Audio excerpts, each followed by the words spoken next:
Fur Life would like to thank all of our sponsors.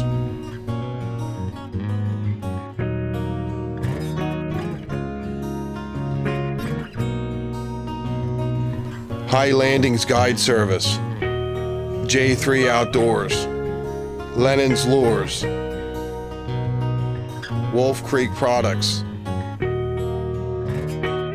and PCS Outdoors.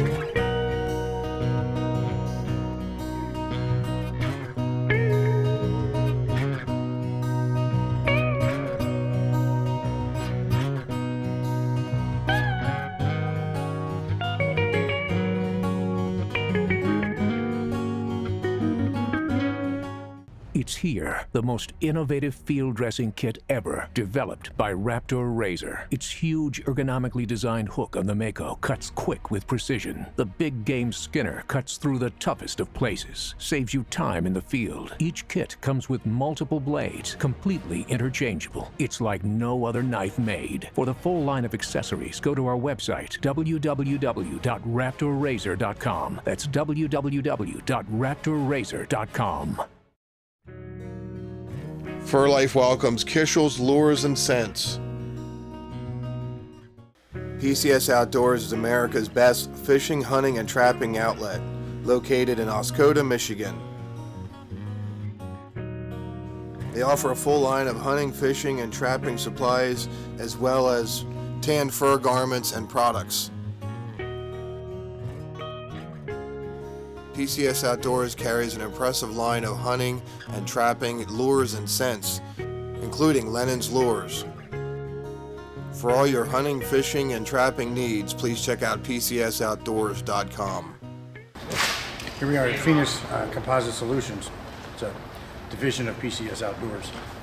We're going to take you up in a plane where we've been trapping the past couple of days. We're going to show you the area and give you a bird's eye view of the area and show you where you're trapping. And it's always a great idea to see where you're at, and you can see like different funnels where the critters are going to be moving. So we're getting ready to go off there and open up the hangar and take a ride. So we'll get back.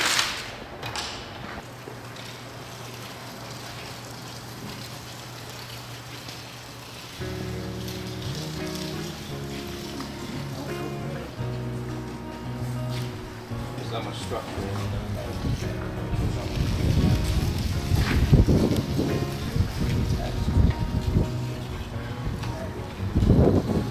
All right, Mike? Yep.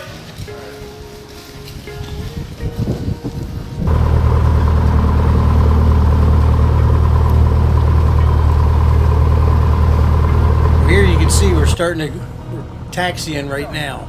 So we're going to be heading up in the air. Basically what we're going to be doing is showing you the different terrain and stuff like that there and around Lake Huron and Sabo River, where John does most of his trapping.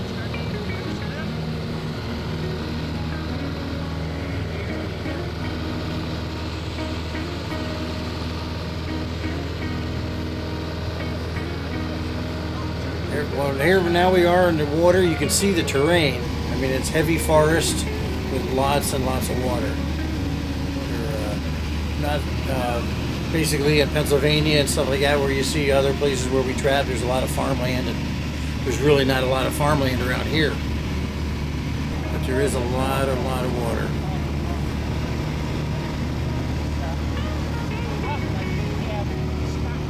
Yep, this is where we're going around Lake Huron right now. It's one of the areas that John traps a lot. He's taking us through. The Sabo River is nearby. It's another one of the big bodies of water around that area. Everything was iced over. I mean, it was brutal cold. So, I mean, there's not too much open water anymore now. This was late December. Well, that's where we are. We're getting ready to land. It was a great trip. Like I said, it just shows you different areas, and you can actually see different pinch points and stuff like that where the animals would be funneled in. I mean, they're just like us. They're going to take the easiest route. You know, you can see the different trails and stuff like that. So it was a fun time, and you can learn a lot by getting a chance to go up in the air like that.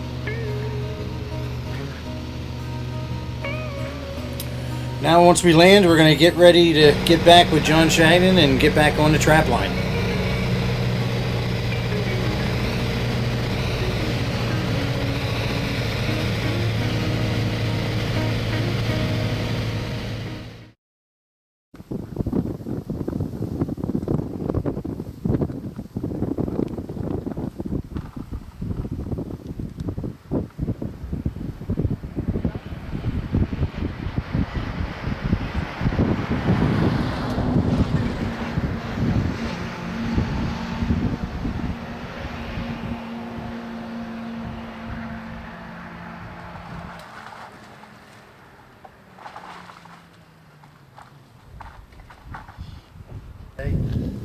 We got a beaver over there yesterday and one over in the back there. I can see the air bubbles here, so I know we...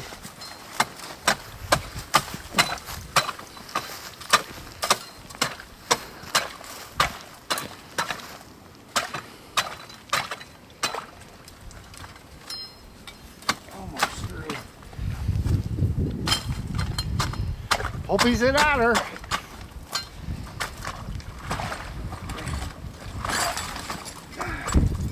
Another beaver. Yep, another beaver. Okay. I can't believe how much ice we got over just overnight. It's cold. It is cold.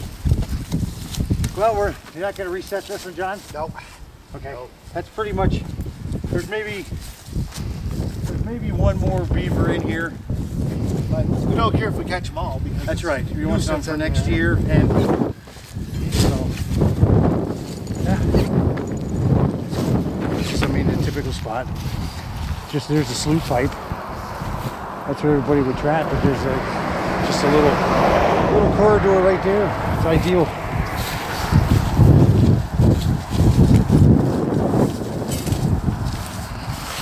One more trap back here. Sneaked in there. I don't think I see one, but I'm not 100% sure.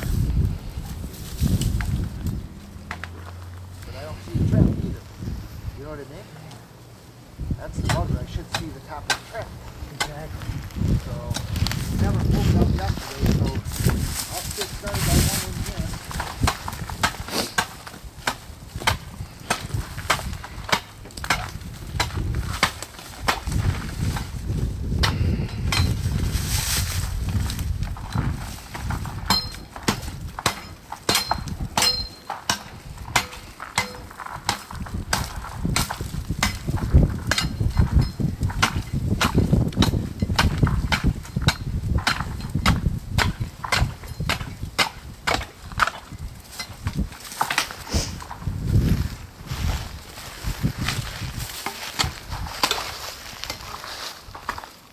Hope it's still there. Yeah, you want to pull it or you gonna leave it? That was just one. Just couldn't see it. Usually you can see them when they're shut or they're shut off or set off. John's in there checking the last one, but you can see where the landowners just really do not like the beaver here. I mean, that's the kind of stuff they do. Taking down huge trees.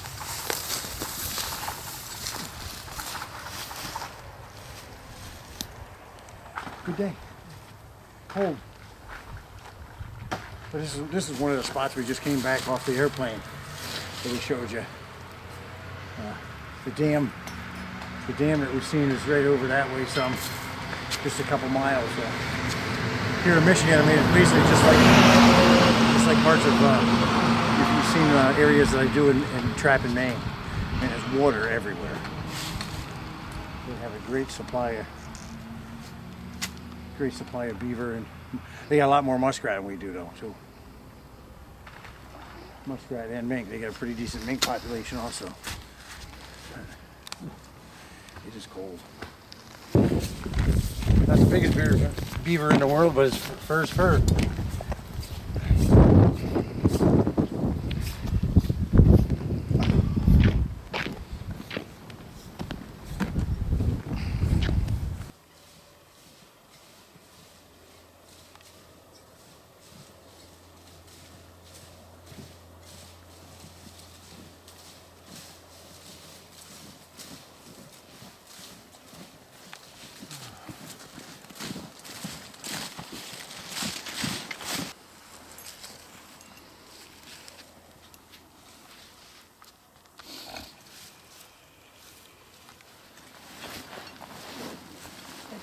get me my dirt and a cover if you see it?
Yeah, he didn't go far.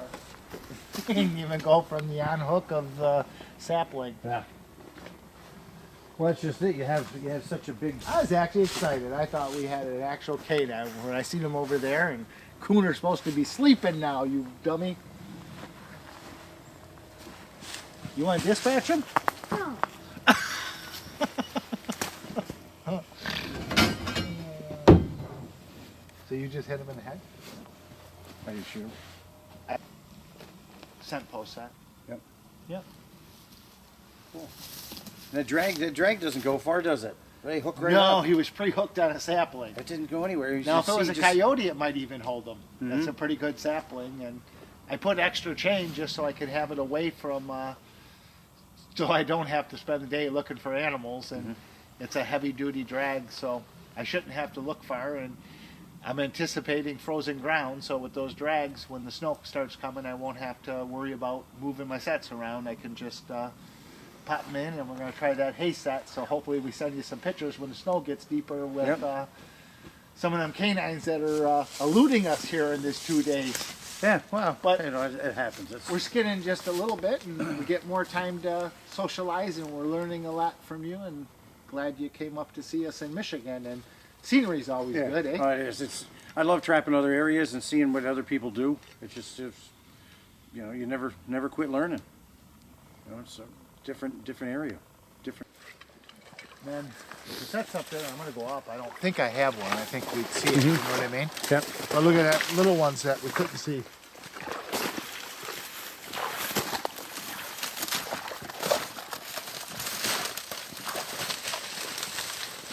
And even if somebody trapped them out of here, which they might have, they could check it out all winter long on the main river when they travel. They didn't trap all the beaver in the river. Well, that's the thing. I mean, you're not going to catch beaver in here every day. Nope. We got one. You do got one. Actually, Tobin picked this spot. And we got a nice guy here. That's awesome. Hey, Tobin, See, that's why. guess what You know? you got? I can't. You got the elusive one. Yeah, that's just an ideal spot. This channel right here, you can feel it's a solid bottom. Oh, I So heard it's thing it's a travel. stabilized in there was half the battle. Yep. Yeah. And that's why I was worried about that. I didn't have it stabilized good, but we're using a DR stabilizer, and I'm going to show a couple features that are really cool about it compared to the other H stands. And any of the H stands are great to use, even though this wasn't deep water, which are great for deep water channels. If I get a foot of snow, I don't need to put orange flag in or anything else on this, which I could get my trap stolen, but I'm going to be able to find this. And if we get that much snow, well, I don't need to be walking down here because it's going to be over my head. So Yep. I doubt that. I haven't Yep. seen it. Perfect channel. It's hard for him to get it, to avoid it. the setters. Yeah. I looked for them. Yeah.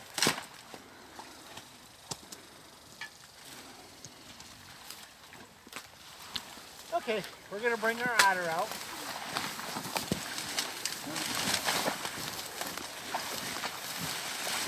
What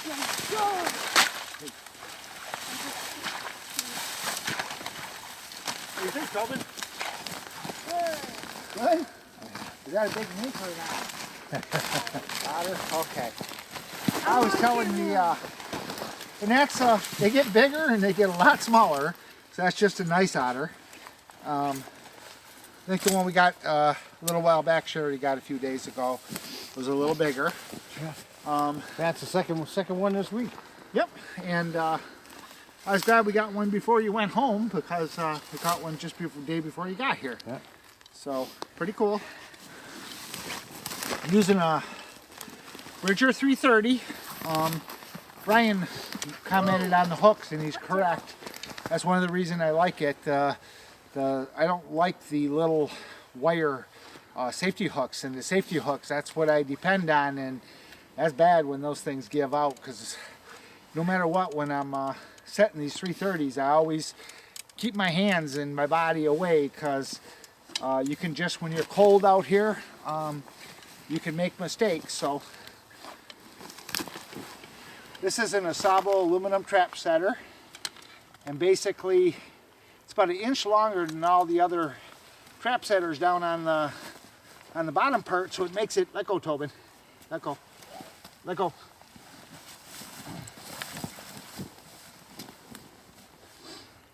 Sometimes I'm gonna take it off the stabilizer,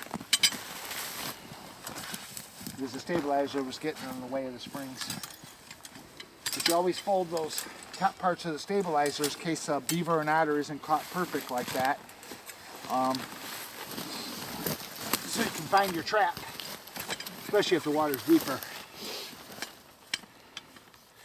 And as you can see, I got my spud along because it's pretty much down in the 20s at nighttime, so some of our areas that we're going to got a lot of, so that easily set that 330, and obviously when that didn't do it easily, I knew I had some friction, so I got it off.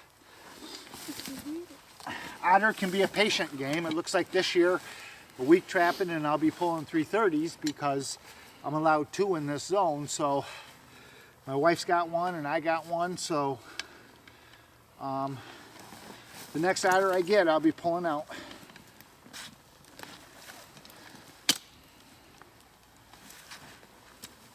We don't catch them every day, but they're quite common. If you set more traps, you would catch too many, so I kind of keep it down and target beaver most of the time. Well, that's the thing. I mean, it's a lot of times it's just a waiting game. A waiting game. In fact, we made that comment because we had 2 sets in here that I was showing them that I was glad we got it in this set because you could see the river there, and this is a strategic location. That's a channel that no matter what, the otter's curiosity is going to make him, when he's swimming that big river fishing, he's going to check this out in a matter of time. And he did.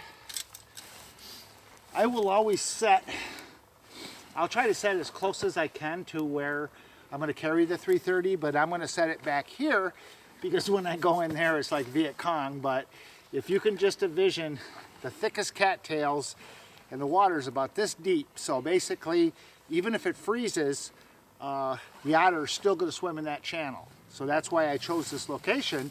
There was probably ones I could catch more quicker if I got them in one night, because it was way up the trail there, but I had to walk this far down to find the proper depth and to make sure I was going to catch them instead of having them avoid the obstructions. John, what's your laws with the 330s? Do they have to be totally underwater? You know, I've always, my personal preference is to put them totally underwater because it's going to reduce the incidentals, and I don't take 330s out usually till it's freezing, and if you have them above the water, they're going to freeze. So in Michigan, it just makes good sense for the trapper to set them totally under the water, and then I find the avoidance is 0 when I go under the water. In fact, this is a new body grip that I never even dyed or waxed, where if I had traps like 110s, which I will set for mink above the water, but even the 110s, I'm better off setting them on a bottom edge set than I am up in a trail, and too many times trappers think because they see the trails up on the banks, that's where they should be setting, and the effective and the thing that keeps your sets moving is setting these traps under the water, and it's the ethical thing to do because I've never caught an eagle or a hawk, or I get very few incidentals, and that's one of the reasons they're targeted sets. Different areas, different laws. That's why I'm asking now. Oh yeah. There is a law that you do have to Good tag. that they got a quota on them too, because that'd be great for Tobin to get his first otter, and he's got his first fox, and he's slaughtering the coon up here because when I walked down a couple days ago, he set the coon traps, and every one of those ones is getting us a coon. So he's a coon catching machine. My nickname was Cooney when I was in school, so hopefully they don't pick that up. They might start calling him Cooney. He talks a little too much sometimes too, but he won't do it when the camera's rolling. He talks our ear off when we're in the truck though. But I get those hooks in place, and it's great that he comes along, even though he ain't gonna be setting those 330s now, but he's heard this spill 10 times. Every time I set it, how I keep my hands away, my body, and it's no joke. I was up in the UP and I walked, I was excited the first time I was in otter and beaver country, and I was in my early 20s, and I walked miles up to find some beaver and otter, and I found a couple series of dams, and it was frozen like this, and basically much colder and a lot more snow, and my hand got caught in a 330, and it's not nice. And I believe I used a belt to get it out that time, but it's not fun. So try to be careful when you're handling these things. Same thing, setting the big 5s for beavers in the water, the footholds. I will always pull the trap and come up on the banks, and I see guys trying to set the traps in the water. It's just not worth it for me. I take the extra time, come up and be on safe, stable ground, and I'll take my, see that little notch? That's DR stabilizers. It stands for Dave Robinson, but everybody calls it the doctor then. It's just an abbreviation, but that allows me to set that body grip upside down, and it increases my kill area by over an inch compared to just flat out.